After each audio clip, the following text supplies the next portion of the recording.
Padre, yo te ruego ahora que tu gracia nos dé sabiduría para poder comprender tu palabra y retenerla. Te pido que me des sabiduría para poder exponerla en esta mañana, porque es tu palabra, Señor. Palabra que Jesucristo dijo es vida y es espíritu. Tu palabra que es verdad, esa verdad absoluta, y esa verdad nos santifica. Ayúdanos, Señor. Te lo rogamos en el nombre de Jesucristo. Amén. Amén. Tome su asiento, por favor.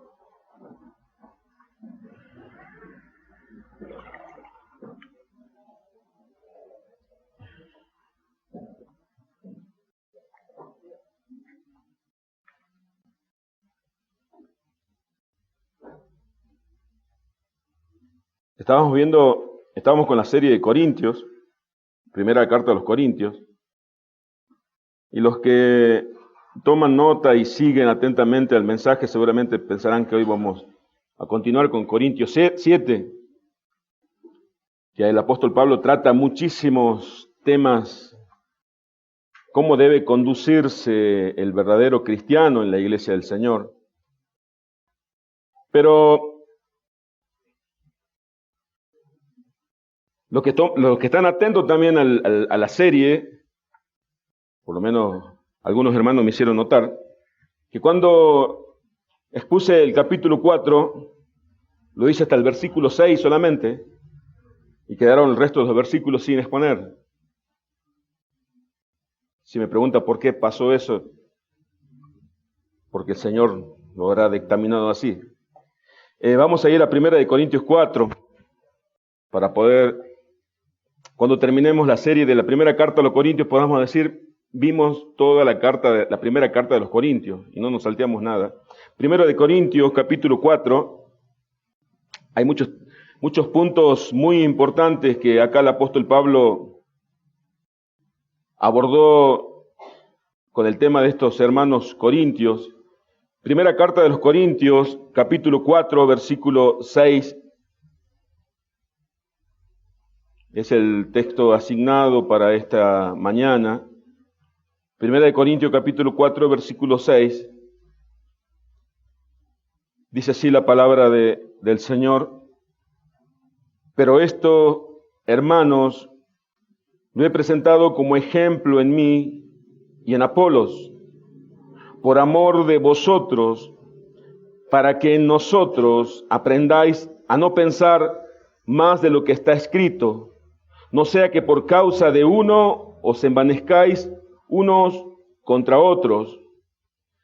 Porque ¿quién te distingue o qué tienes que hayas recibido? Voy a leer bien. Versículo 7, porque ¿quién te distingue o qué tienes que no hayas recibido? Y si lo recibiste, ¿por qué te glorías como si no lo hubieras recibido? Ya estáis saciados, ya estáis ricos, si nosotros reináis, y ojalá reinaseis para que nosotros reinésemos también juntamente con vosotros. Versículo 9 voy a leer. Porque según pienso, Dios nos ha exhibido a nosotros, los apóstoles, como postreros, como sentenciado a muerte, pues hemos llegado a ser espectáculo al mundo, a los ángeles y a los hombres. Nosotros somos insensatos por amor de Cristo, mas vosotros prudentes en Cristo. Nosotros débiles, mas vosotros fuertes. Vosotros honorables, mas nosotros despreciados. Hasta esta hora padecemos hambre, tenemos sed, estamos desnudos, somos abofeteados y no tenemos morada fija. Nos fatigamos trabajando con nuestras propias manos. Nos maldicen y bendecimos. Padecemos persecución y la soportamos. Nos difaman y rogamos. Hemos venido a ser hasta ahora como la escoria del mundo, el desecho de todos. No escribo esto para avergonzaros, sino para amonestaros como a hijos míos amados. Hasta allí la lectura, después vamos a continuar. Primero déjeme que haga un comentario que no lo tengo acá en mi apunte. Estudiando en profundidad el libro de Corintios, la primera carta precisamente, yo me hago una pregunta hay una pregunta recurrente, podría decir, que viene a mi mente. Si los corintios eran cristianos, y la respuesta es sí, porque hay evidencias. ¿Por qué? Porque Pablo le habla como hermanos, como hijos de Dios, pero eran hermanos especiales, podríamos decir. Y también déjeme que les cuente también algo, que estudiando esta carta a los Corintios, también le daba gracias al Señor, porque es lo que la iglesia, esta congregación y la iglesia de Cristo, en este tiempo que estamos viviendo necesita. Esta corrección, esta exhortación, estas amonestaciones, que no le hace un hombre, sino nos las hace la palabra de Dios. Y si la estamos recibiendo, la estamos aceptando, es porque somos hijos de Dios. Porque si no fuéramos hijos de Dios, no aceptamos la exhortación, no aceptamos la disciplina de Dios. Es más, produciría en nosotros molestia y un rechazo. Pero esa aceptación se transforma en una evidencia de nuestra identidad espiritual, de que somos hijos de Dios. Así que vamos a recibir esta palabra que viene de parte del Señor, como lo que somos, hijos de Dios. El apóstol Pablo, ahora sí voy al mensaje propiamente dicho. Hasta aquí venía enseñando a los corintios.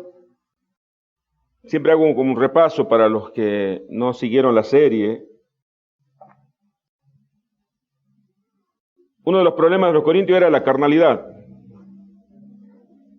Y eso producía varias manifestaciones, varios síntomas. Y uno de los síntomas más sobresalientes era algo que tenemos que nosotros batallar hasta que venga el Señor. ¿De qué estoy hablando? Le estoy hablando de la soberbia, del orgullo, de la vanagloria, de sentirnos mejores que los demás, que siempre los culpables son los otros, los malos son los otros, de que los carnales son los otros, y nosotros no, estamos exentos de todo mal. Esa soberbia hacía que los hermanos corintios se exaltaran a ellos mismos, se sentían los mejores.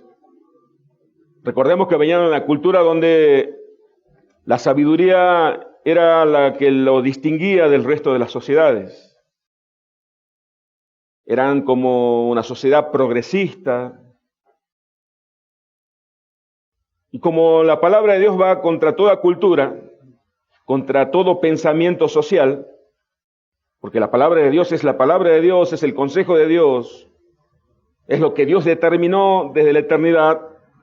Entonces había una confrontación, había un choque, había un roce, habría un gran problema en la iglesia de los Corintios. Y ya vamos a entender por qué hoy estoy resaltando el problema de la vanidad, el problema de la soberbia, de la arrogancia en la iglesia, para que podamos aplicarlos a nuestra propia vida. Por ejemplo,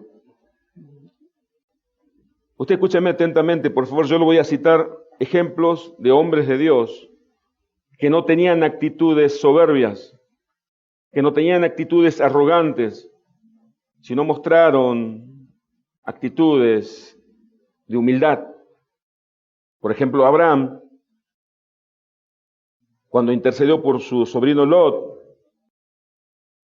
no lo busque, por favor, yo le voy a dar el texto para que después lo puedan buscar, si está tomando nota o escucha la grabación. Génesis 18, 27 dice, Abraham replicó y dijo, he aquí ahora que he comenzado a hablar a mi Señor, aunque soy polvo y ceniza. Así se consideraba Abraham delante de Dios, polvo y ceniza. Yo me preguntaba si un cristiano de hoy, como un cristiano, entre comillas, de hoy, cómo se presenta delante del Señor. He aquí tu siervo, Señor, valiente guerrero. He aquí, Señor, el mejor de todos.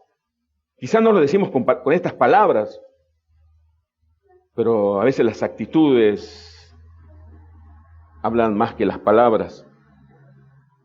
El ejemplo de Moisés, cuando fue enviado por Dios a hablarle a Faraón, en Éxodo 3:11, dice, entonces Moisés respondió a Dios, ¿quién soy yo para que vaya Faraón y saque de Egipto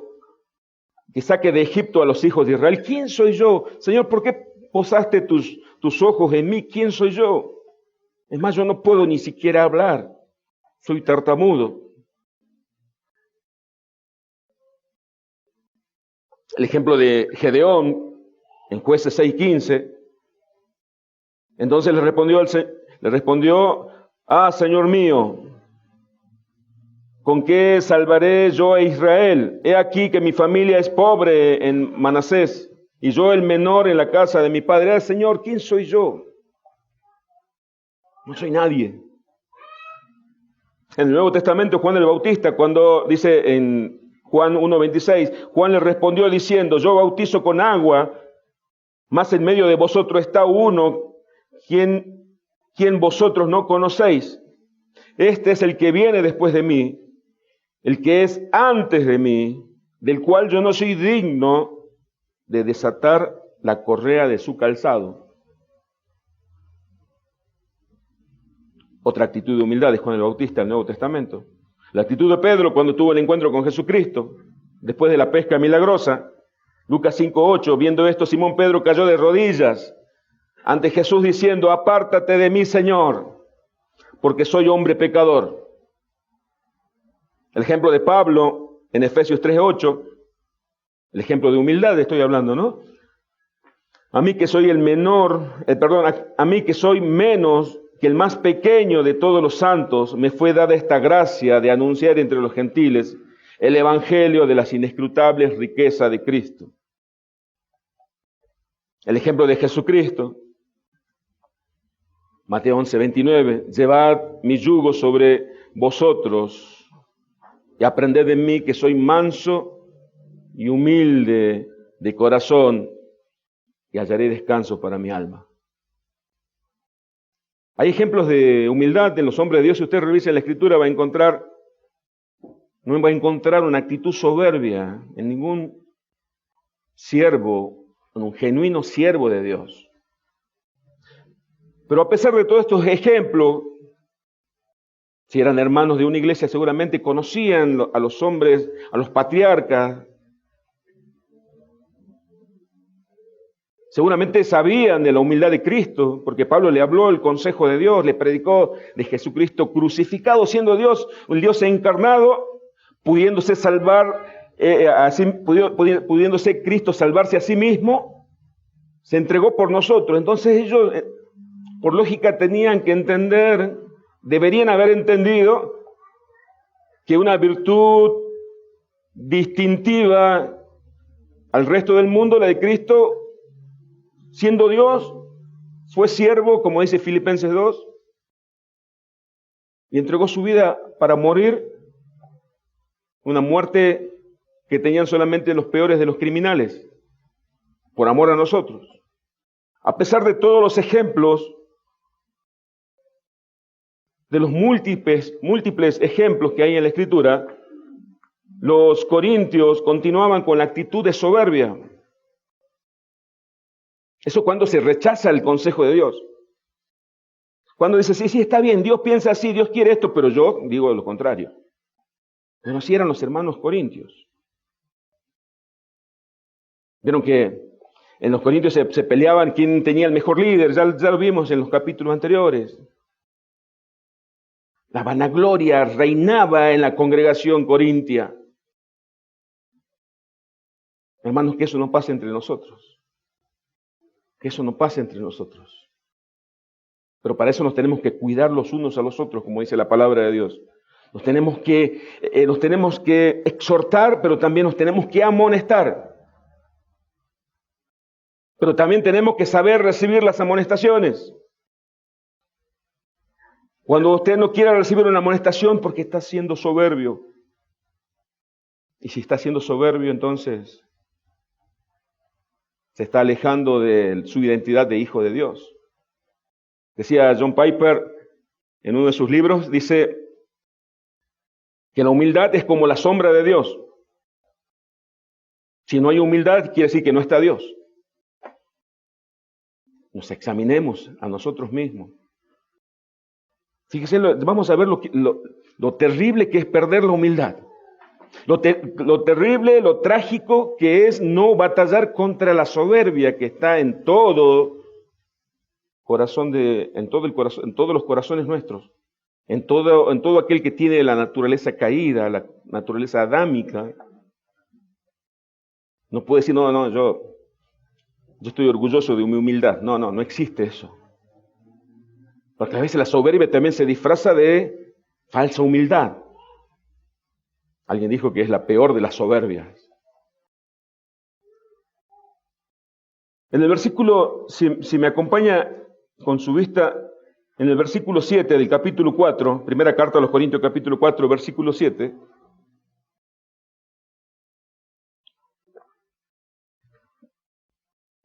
el apóstol Pablo les hace 3 preguntas a los corintios, a la congregación, a la iglesia local. ¿Por qué resalto iglesia local? Porque a veces pensamos, no, yo pertenezco a la iglesia de Dios, pero ¿dónde te congregas? No, yo soy la iglesia del Señor. La congregación está respaldada por la palabra de Dios. Hoy nosotros somos la congregación, somos una congregación. Somos el cuerpo de Cristo aquí en la tierra. Es la única institución donde Dios está comprometido, como dice el Salmo 133, a enviar allí su salvación y su bendición. Y nosotros. En todos aquellos donde se reúnen en el nombre de Cristo. Volviendo al texto, está en el versículo 7 del capítulo 4, dice, pero porque ¿quién te distingue o qué tienes que no hayas recibido? Y si lo recibiste, ¿por qué te glorías como si no lo hubieras recibido? 3 preguntas, que yo me tomé el atrevimiento en mi apunte de poner 3 bofetadas al orgullo. Estas 3 preguntas tenían el propósito de derribar el orgullo, la soberbia del pensamiento de los corintios. La primera pregunta es, ¿quién te distingue? Si le cambiamos la pregunta con el mismo sentido, ¿por qué piensas que estás por encima de los demás? ¿Por qué pensás que, voy a traducirlo a nuestro lenguaje actual, ¿por qué pensás que sos superior a los demás? ¿Qué te hace creer que sos superior a tu hermano? ¿Qué te hace pensar que sos el mejor? ¿Qué te distingue? ¿Qué viste en vos que yo no lo vi? ¿Qué te distingue también implica no hay nada en especial? Eres tan pecador como los otros. Fuiste redimidos por el mismo Señor. Fuiste salvo por gracia, igual que los demás. No eres mejor que los demás creyentes. No tiene nada especial. Somos vaso de barro. ¿Qué te distingue? Nosotros, en nuestro lenguaje coloquial, podríamos decir, ¿por qué te la crees? El apóstol Pablo siervo de Dios, lleno del Espíritu Santo. La palabra infalible de Dios nos dice hoy, ¿qué te distingue? Le está diciendo a tu orgullo, a tu pensamiento de superioridad, a esa vanidad que se levantó en la mente de alguien, quizás. ¿Qué te sentís? ¿Por qué te la crees? La segunda pregunta, esa es la primera bofetada, no falta la segunda. En el versículo 7 también está. 4:7. ¿O qué tienes que no hayas recibido?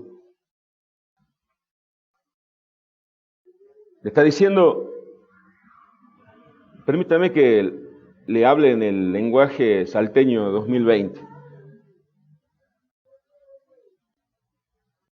¿Qué cosa de la que tenés no te la ha dado Dios? ¿Qué tienes que no hayas recibido? A ver, de aquello que estás tan... de aquello que te jactás tanto,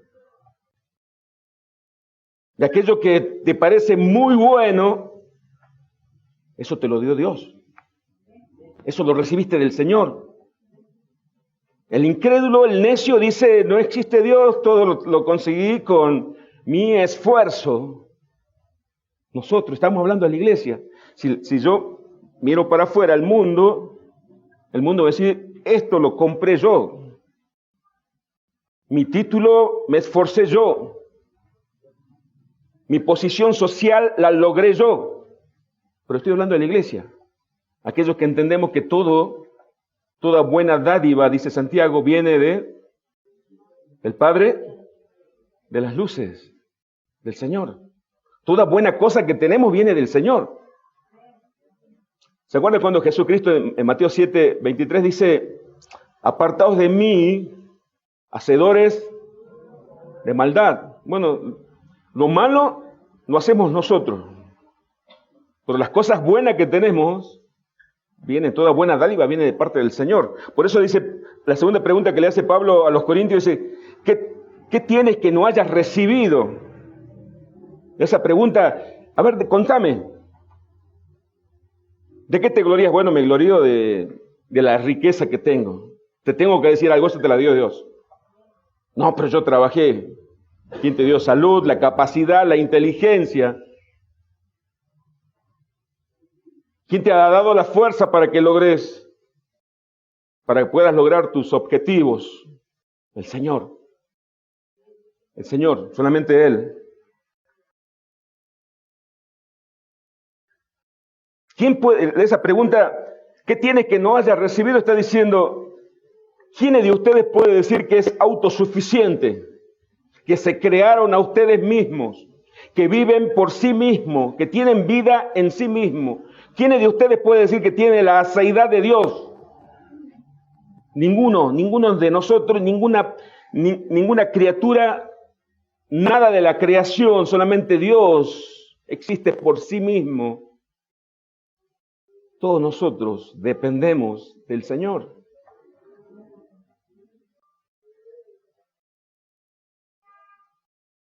Hay una oración de David que exalta la supremacía de Dios. Escúcheme atentamente, por favor.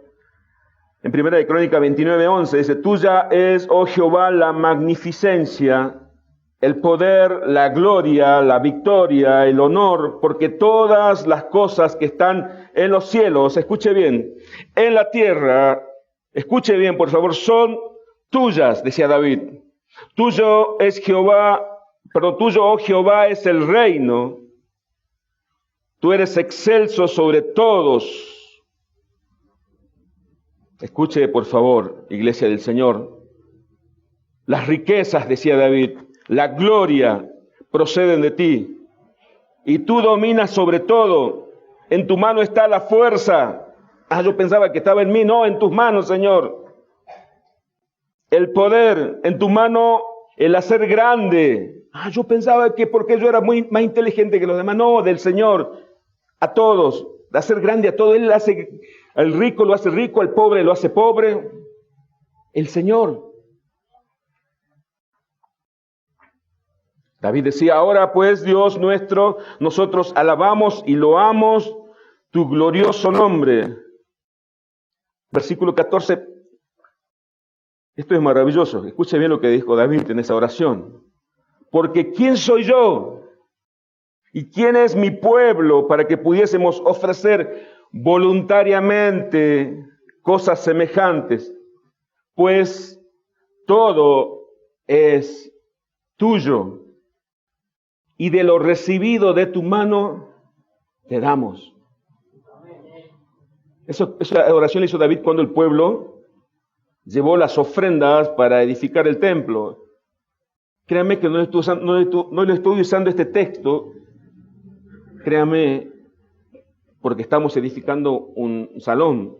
Eso sería minimizar la palabra de Dios. Eso sería manipular la palabra de Dios. No piense mal, piense bien. David tenía conocimiento de la supremacía de Dios. David sabía que todo lo que él poseía era porque Dios le había dado. Por eso Pablo le pregunta a los corintios, ¿qué tienes de lo que no has, de lo que tenés? ¿Que acaso no lo recibiste de Dios? La respuesta es por supuesto.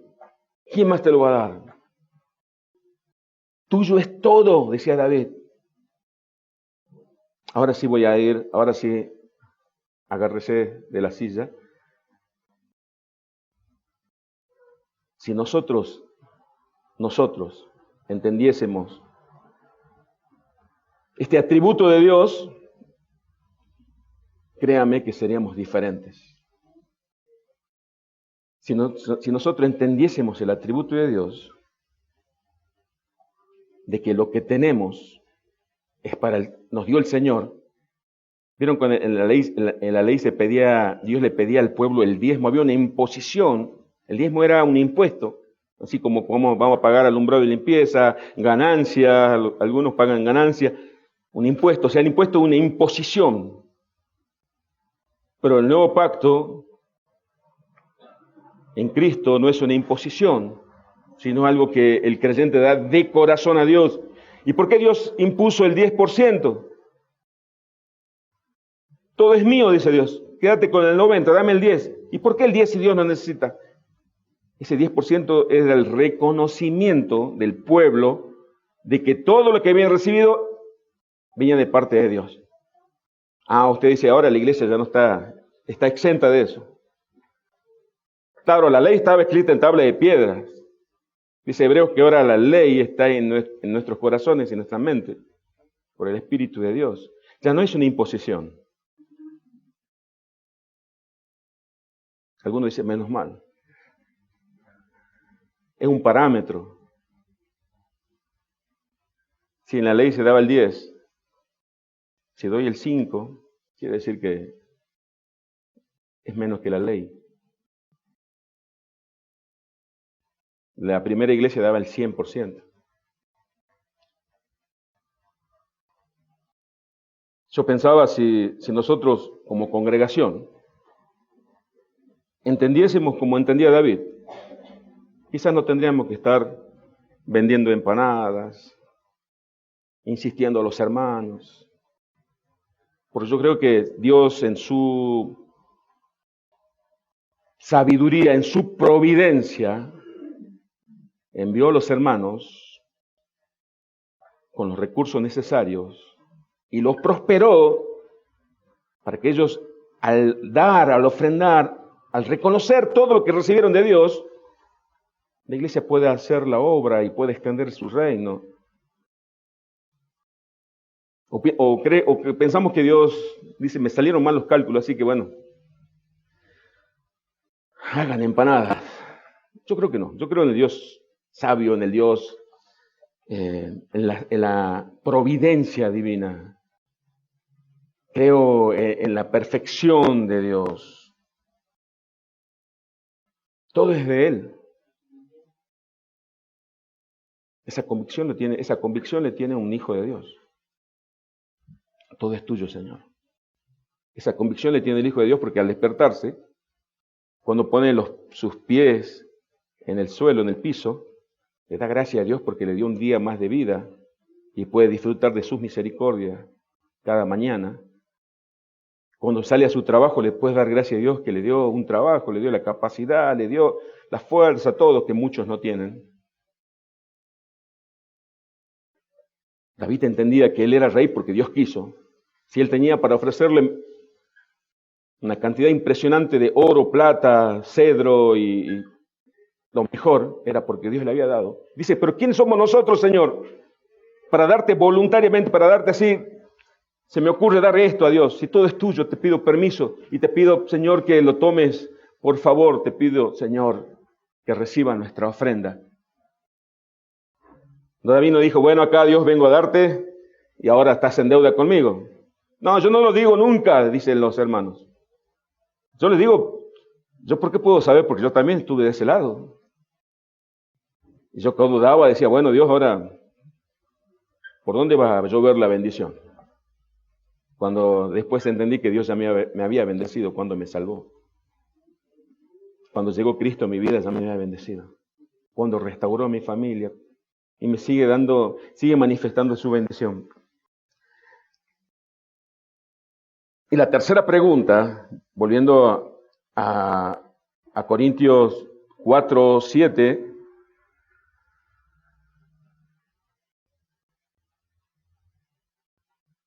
¿por qué te glorías como si no lo hubieras recibido? La tercera pregunta es en la conclusión de las dos anteriores. La tercera pregunta que el apóstol Pablo le hace a los corintios le dice, no entiendo tu actitud soberbia. No entiendo, porque todo te lo dio Dios. ¿Qué tenés de especial? ¿Que acaso alguien pudo alcanzar a hacer algo bueno sin Dios? ¿Que acaso alguien pudo salvarse por sí mismo y no necesitó de Cristo para salvarse? ¿Que acaso ustedes no son la iglesia del Señor? Le está diciendo. ¿No son los redimidos por medio de la sangre del Hijo de Dios? ¿Qué alcanzaron sin Dios? Esas tres preguntas las tenemos que hacernos nosotros, Biblia en mano, mirándonos al espejo. Cada vez ejercitar esto, es decir, cada vez que nos sentamos descontentos por algo, ¿por qué no fui reconocido? Ay, los hermanos no se dan cuenta quién soy yo. Ay, humildad. Recuerdo lo que dice Proverbio. Antes del quebrantamiento es la soberbia.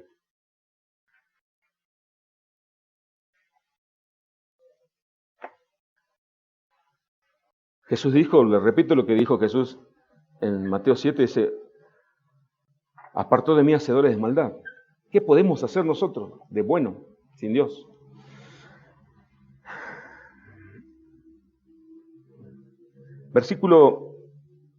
Vamos a pasar al versículo, el capítulo 4 de Corintios.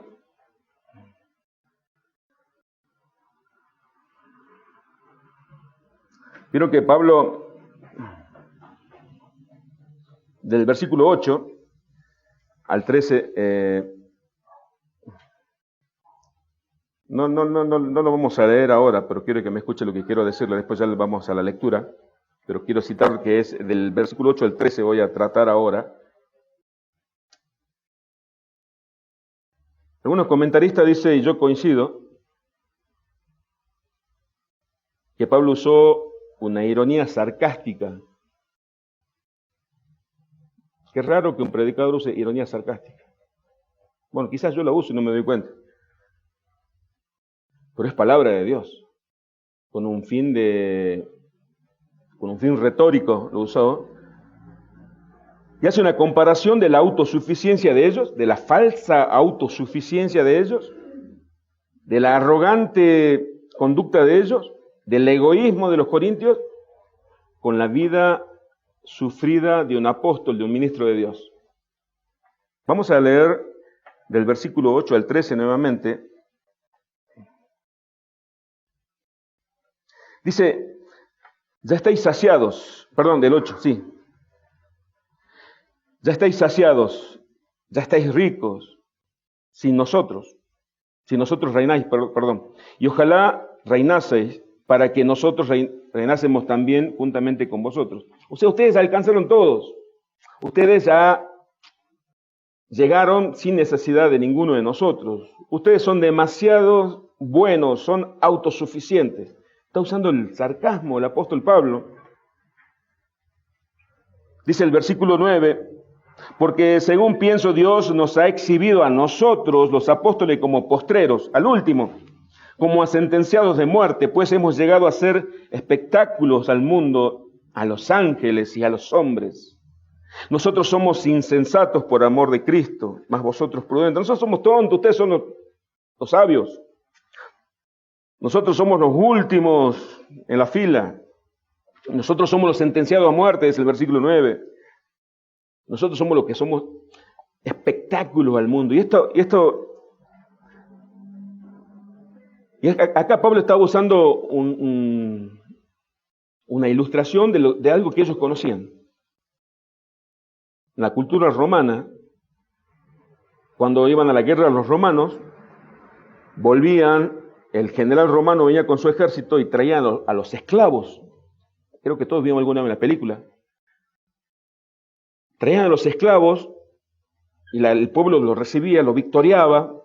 Después esos esclavos eran llevados al circo romano, donde lo ponían en el circo romano, estaban los espectadores, todo el pueblo romano, viendo cómo los leones devoraban a los esclavos. Nosotros, dice, ustedes son los que están sentados en la tribuna, nosotros somos los que estamos ahí en la arena, siendo devorados por leones, siendo espectáculo para ustedes. Nosotros tenemos que sufrir por causa de Cristo. Nosotros somos los insensatos, pero ustedes no, ustedes son los prudentes, dice Pablo. Ellos pensaban que el apóstol Pablo, el apóstol y el predicador Apolos se merecían sufrir porque eran siervos de Dios. Es lo mismo que usted piensa. Yo sé que no piensa usted esto, ¿no? Y no estoy usando el sarcasmo ni la ironía. Aclaración. El pastor tiene que ser quebrantado por Dios. El pastor no tiene que tomar vacaciones. Yo sí, por supuesto. El pastor no trabaja. No, yo sí, yo me esfuerzo. Sí, leer la Biblia no cuesta nada. Predicar los domingos tampoco. Así pensaban más o menos de Pablo. Todo por la soberbia. Todo por creerse mejores. Ya notamos en los corintios una ausencia de Cristo, una ausencia de amor. Ya notamos en ellos una ausencia de empatía, podríamos decir también. Ya no parecían cristianos.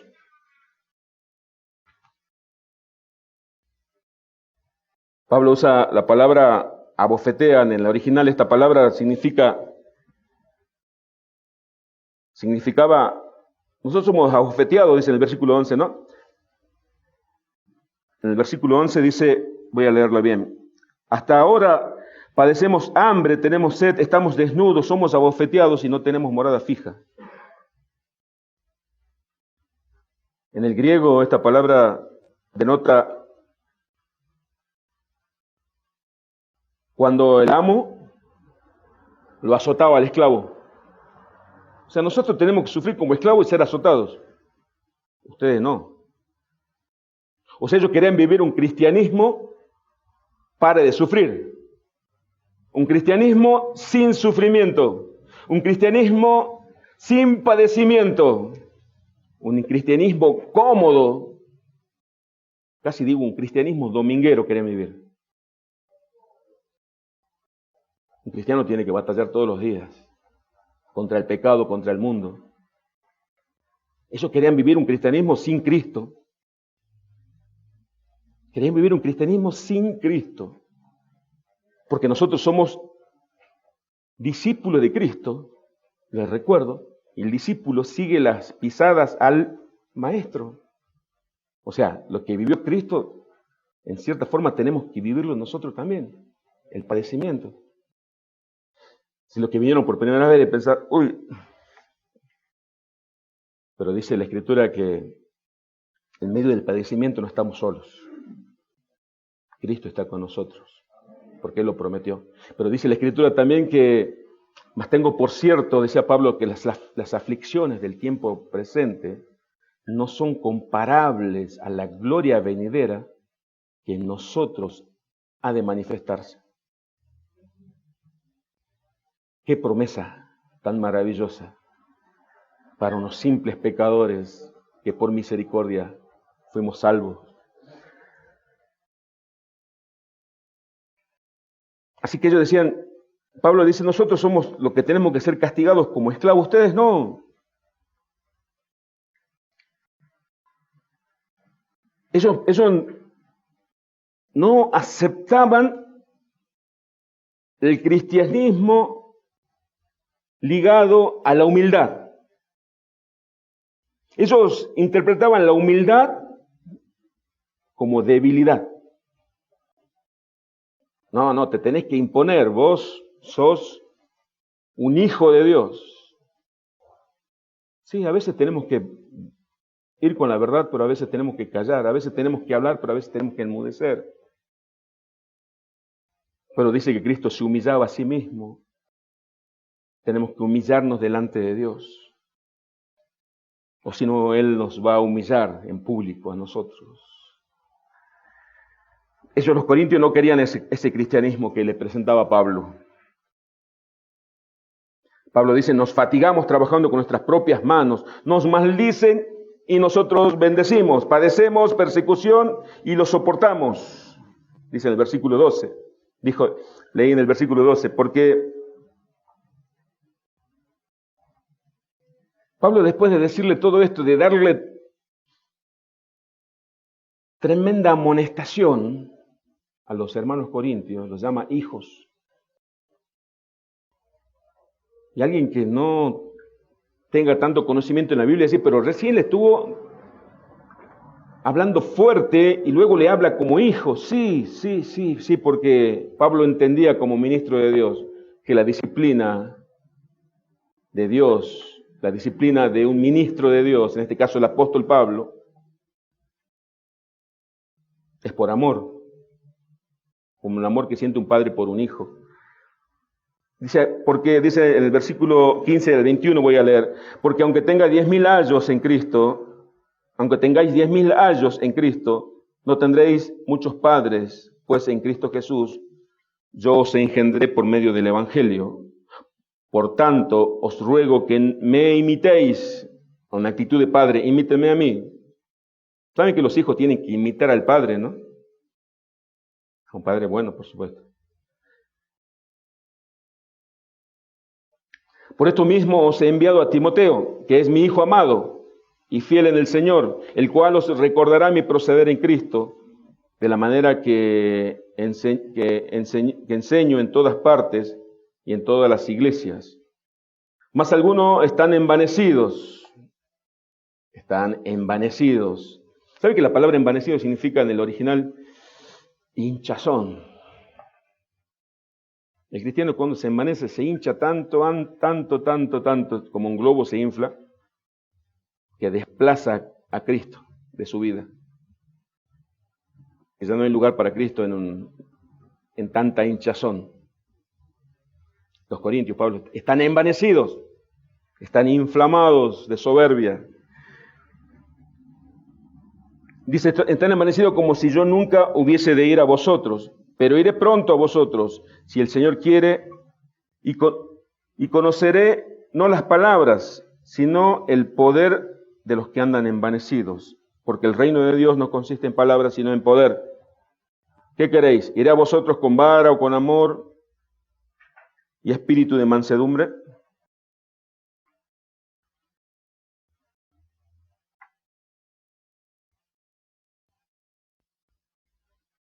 En el versículo 19, cuando Pablo dice, yo iré pronto a vosotros si el Señor quiere, y conoceré no las palabras, sino el poder de los que andan envanecidos. Estaba diciendo, ustedes, porque a Pablo todo le contó Chloe, los de Cloe, dice, ¿no? El capítulo 1 dice, o sea, Pablo no estaba ahí, pero se enteraba todo lo que pasaba en la iglesia. Y a veces nosotros decimos que eso es murmuración, eso no es murmuración. Me contaron que el hermano, tal. Aquel que está envanecido, decía Pablo, cuando yo vaya, me lo diga en la cara. Porque él habla de palabra, pero yo quiero ver si solamente palabra o también con hechos. Había valentía en el hombre de Dios. Después Pablo dice, vemos la actitud de padre, decía cuando Pablo, le voy a enseñar, lo voy a enviar a Timoteo para que les enseñe lo que yo les dije. Y eso es lo sorprendente, que a pesar de tanta soberbia, a pesar de tanta carnalidad en esta iglesia, el amor de Dios nunca se apartó.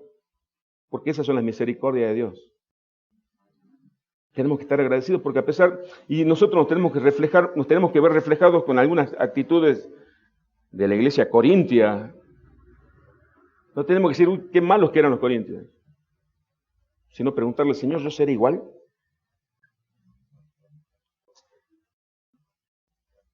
Cuando el hombre minimiza la grandeza de Dios, dice Miguel Núñez, esto lo leí. Escuche bien, cuando el hombre minimiza la grandeza de Dios, su adoración se reduce, se corrompe, se trivializa. El pueblo de Dios no conoce en dónde está la diferencia entre lo ordinario del mundo y lo extraordinario de Dios. La semana pasada vimos en el capítulo 6 que la iglesia de Corintio no sabía distinguir el cuerpo de Cristo. Cuando no se reconoce la supremacía de Cristo, entonces no sabemos diferenciar lo extraordinario de la iglesia y lo ordinario del mundo. No sabemos valorar el privilegio que significa pertenecer a la iglesia de Cristo. Pensamos que es igual que pertenecer al mundo o a un club social. Entonces, cuando no hay un reconocimiento, decía Núñez, no hay adoración genuina, no hay una devoción a Dios, no hay gratitud a Dios. Cuando no se reconoce en la iglesia, no se reconoce la iglesia de Cristo, es cuando todo lo que tenga que ver con Dios ya no es extraordinario, sino es algo ordinario. Cuando la iglesia se envanece, esto lo dije recién, se hincha tanto, se inflama tanto de soberbia, que desplaza a Dios y lo deja fuera. Eso es lo que pasa con algunas congregaciones. Se creen tan los mejores que no hay lugar para Cristo. Son ellos. Porque nos acordemos de aquella frase que Dios está ligado a la humildad. Es como la humildad es la sombra de Dios. Si no hay humildad, no está Dios. Lo mismo podríamos decir del amor. Si no hay amor, no está Dios. Cuando la iglesia se envanece, es porque no reconoció la supremacía de Cristo. Hermanos, si no reconocemos que Cristo es Señor, si no reconocemos la supremacía, la seidad de Cristo, la seidad de Dios, entonces vamos a minimizar todo lo que tenga que ver con Dios. Vamos a catalogar, vamos a rotular como ordinario a las cosas de Dios que son extraordinarias. Vamos a cometer el gran error que cometieron los corintios, de no saber distinguir el cuerpo de Cristo. Te pido por favor que me acompañe con la lectura primera de Corintios, en el capítulo 11, versículo 23.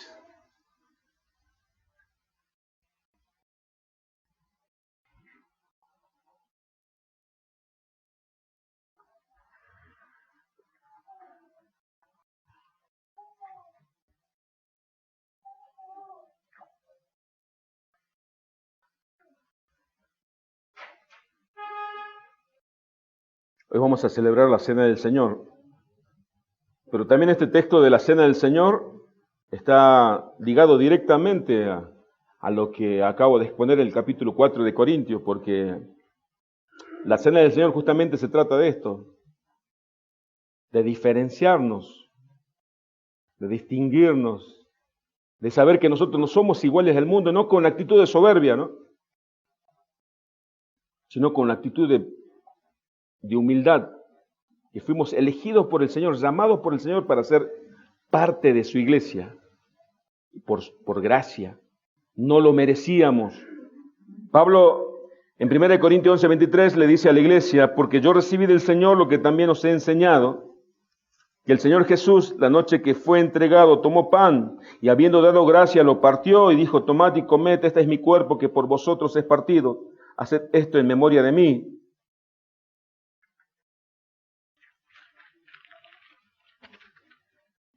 Asimismo tomó también la copa después de haber cenado, diciendo, esta copa es el nuevo pacto en mi sangre.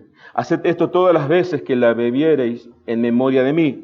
Así pues, todas las veces que comiere del pan y bebiere de esta copa, la muerte del Señor anunciáis hasta que Él venga.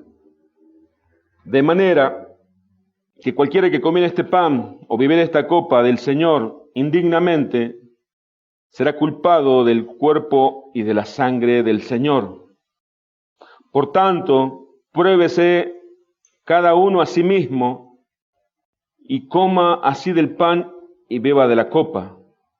Porque el que come y bebe indignamente sin discernir el cuerpo del Señor, juicio come y bebe para sí. Por lo cual hay muchos enfermos y debilitados entre vosotros y muchos duermen. Dice el versículo 31, si pues nos examinásemos a nosotros mismos, no seríamos juzgados, mas siendo juzgados somos castigados por el Señor, para que no seamos condenados con el mundo. Así que, hermanos míos, cuando os reunís a comer, esperaos unos a otros. Si alguno tuviera hambre, coma en su casa, para que no os reunáis para juicio. Las demás cosas las pondré en orden cuando yo fuere.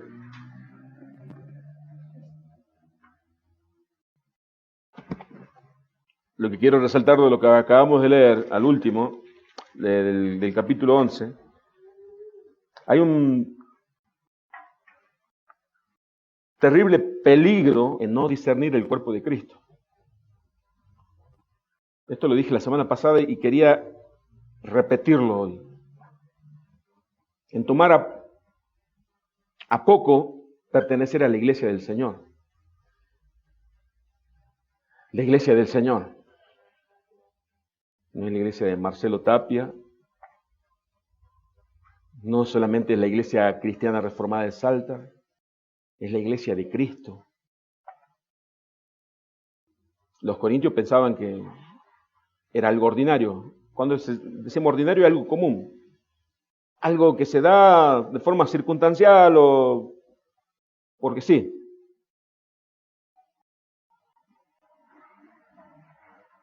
Pablo en Mileto decía cuando se despedía, hablaba de la grey de Dios, cuya grey fue comprada por la sangre del Hijo de Dios.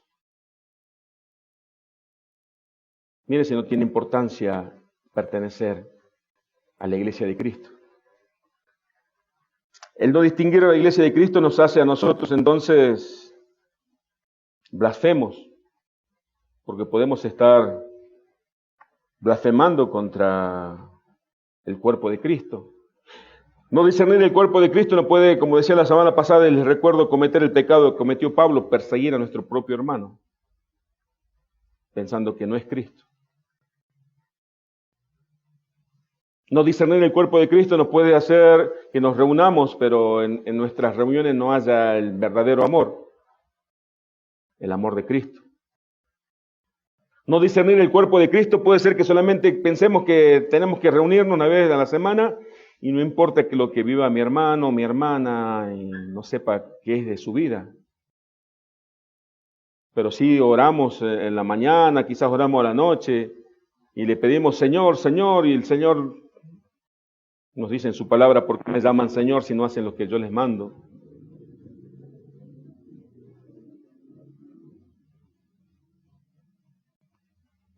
No discernir el cuerpo de Cristo nos puede hacer vivir un cristianismo sin perdón.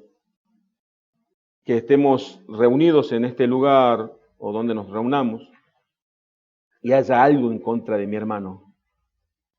Por eso dice el Señor, pruébese a sí mismo, examínese cada uno a sí mismo, para que no beba juicio ni coma juicio. Si está en problema con alguno de su hermano, está diciendo arréglese con su hermano, porque ese hermano suyo tiene el Espíritu de Cristo también. ¿Se acuerda cuando Saulo perseguía a la iglesia? ¿Quién eres, Señor? ¿Cuál eres de lo que estoy persiguiendo? ¿En cuál te encarnaste? No. Los hermanos, eso soy yo. Aquel hermanito, aquella hermanita que estás persiguiendo soy yo, dice el Señor. ¿Quién eres, Señor? ¿Por qué me insultas? ¿Por qué me odias? Señor, jamás te odié, pero estás odiando, estás murmurando contra tu hermano. Soy yo, ese soy yo. Porque no discernimos el cuerpo de Cristo. Porque no reconocemos la supremacía de Cristo. Ellos, los apóstoles eran, ustedes tienen que sufrir, nosotros no. Ustedes tienen que, para eso los llamó Dios, para padecer. Nosotros no, decía Pablo en forma sarcástica. Por supuesto que esto no era así.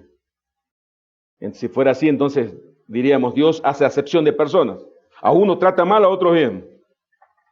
Somos hijos todos, ya sea pastor, ya sea el ministerio que sea. Todos somos hijos de Dios. Todos. Y todos somos un cuerpo, todos somos hermanos. Cuando no se discierne el cuerpo de Cristo es porque hay demasiada soberbia en el corazón. Esa soberbia nos hace ciegos espirituales. Que el Señor nos ayude. Que el Señor nos ayude. Vamos a compartir la cena del Señor.